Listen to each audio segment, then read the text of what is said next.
दोस्तों, किस पाप के कारण मनुष्य को मरने के बाद कौन सी योनि मिलती है, जानने के लिए वीडियो को अंत तक जरूर देखें। नमस्कार दोस्तों, मैं हूँ राज और आप देख रहे हैं यूट्यूब चैनल ऑल टोटल ज्ञान। दोस्तों, गरुड़ पुराण के मुताबिक मृत्यु के बाद मनुष्य को कौन सा जन्म मिलेगा, यह उसके कर्म पूर्व जन्म के कर्मों पर निर्भर करता है। गरुड़ पुराण के अनुसार हर जीव का पुनर्जन्म होता है, यानी वह फिर से जन्म लेता है। हिंदू धर्म शास्त्रों में ऐसा उल्लेख मिलता है कि जो इंसान जन्म लेता है उसकी मृत्यु भी अवश्य होती है।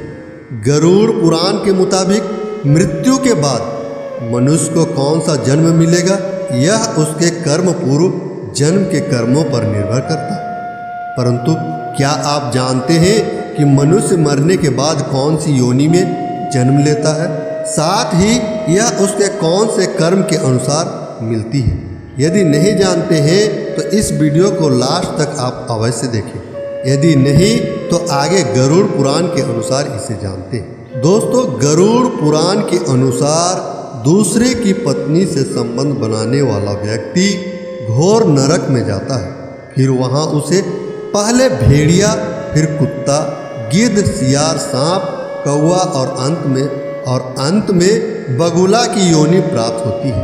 इन सब जन्मों के बाद अंत में उसे मनुष्य योनि मिलती है। साथ ही बड़े भाई का अपमान करने वाले व्यक्ति को कौच नामक पक्षी के रूप में जन्म लेना पड़ता है। इतना ही नहीं, 10 वर्षों तक उसे इसी योनि में रहना होता है। फिर उसे मनुष्य तन की प्राप्ति होती है। सोने की चोरी करने वाला व्यक्ति कीड़े मकोड़े की योनि में जन्म लेता है। वहीं जो व्यक्ति चांदी की वस्तु चोरी करता है उसे कबूतर की योनि मिलती है। इसके अलावा देवताओं और पूर्वजों को संतुष्ट किए बिना मरने वाला इंसान 100 साल तक कौवे का जीवन व्यतीत करता है। उसके बाद मुर्गा, फिर 1 महीने के लिए सांप की योनि में रहने के बाद उसके पापों का अंत होता है। तब जाकर वह मनुष्य के रूप में जन्म लेता है। साथ ही साथ जो मनुष्य स्त्रियों की चोरी करता है उसे अगले जन्म में तोते की योनि प्राप्त होती है।